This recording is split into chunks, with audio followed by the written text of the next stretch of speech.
కొంతమంది రోహిత్ శర్మను ట్విట్టర్లో ట్రోల్స్ చేస్తున్నారు. ఏమని ట్రోల్ చేస్తున్నారంటే, నిన్న జరిగిన సిఎస్కే వర్సెస్ ఎంఐ మ్యాచ్లో రోహిత్ శర్మ సెల్ఫిష్గా ఆట ఆడిందంట. తన సెంచరీని పూర్తి చేసుకోవడం కోసం స్లోగా ఆడిందంట. అందువల్లనే ఎంఐ మ్యాచ్ ఓడిపోయిందని ట్రోల్స్ చేస్తున్నారు.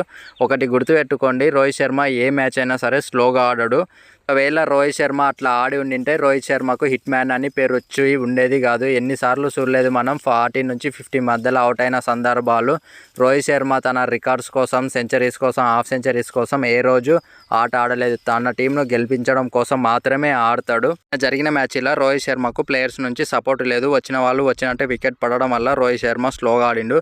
ఇంకా కొంతమంది ఏమంటున్నారో తెలుసా, లాస్ట్ ఓవర్ హార్దిక్ పాండ్యా వేయడం వల్లనే ఎంఎస్ ధోని బ్యాటింగ్కి వచ్చిండు.